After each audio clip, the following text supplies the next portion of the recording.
Social constructionism has been extremely influential on cultural sciences during the second half of the 20th century. It is a term almost everyone has heard, but quite few actually understand. Often people believe that a social construction is not real, that it is an illusion. This makes statements such as, "reality is a social construct," sound pretty ridiculous. However, social constructionism says nothing about the ontological status of things, or how real they are. Social constructionism says something about how we gain knowledge about the world, where knowledge comes from. Constructionism refers to knowledge or concepts rather than objects. To understand social construction, let's look at its two components, social and construction. Social is here an adjective, a prefix to the more general term construction. To construct something is to make or form by combining or arranging parts or elements. In other words, to say that something is constructed is to say that it is produced by people putting things together. There are other forms of construction as well, such as for example the building construction of engineers or the cognitive construction of our brains.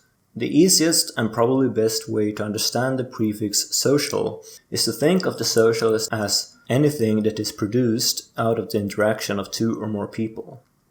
A social construction is therefore something that is produced by two or more people putting things together. Let's take an example. Justin Bieber is a social construction. Why? Because everything you and me know about the concept of Justin Bieber is produced through social processes. What we can read on Wikipedia or in interviews, what we can see on pictures or read on Twitter is something people have done by putting together parts to construct Bieber as a concept. In an interview, certain questions are asked, certain answers are given. The interaction between Bieber and the interviewer produces all the knowledge we can get from that interview. The same is true for a picture. For context, the photographer, poses, clothes, angles, expressions and so forth produce a certain image or idea of Justin Bieber as being a certain person. The same is true for critique of Bieber, which is also puts together a Bieber concept using available resources such as references, citations and viable interpretations of Bieber's behavior. Unless we have some direct personal experience of Justin Bieber, he will always be a social construct to us. Since just about all knowledge involves social constructive processes, everything is socially constructed. The internet is a good example. Everything we can ever read on the internet is there because of social processes which makes the internet possible. This does not mean that constructed things do not exist. Bieber most likely exists somewhere, whether it's like his image or not. But all our ideas and concepts are more or less socially informed. This is also the case with reality, which is itself a concept. A definition of some things is real and other things is not.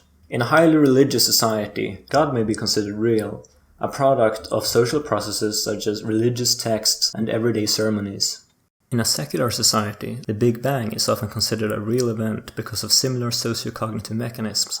Throughout your life you've heard this idea repeated as self-evident, as a part of reality. Not only in casual conversations with friends, but also in countless discovery documentaries and by authoritative sources such as teachers, textbooks and scientists. This does not mean that the Big Bang did not exist, but that the vast majority of people believe in the Big Bang because of processes of social construction, much like why people once believed in God. If you liked this video, please like it and subscribe to the channel, and leave a comment if there is something you would like me to talk about in the next video, or if there is something you think I could do better.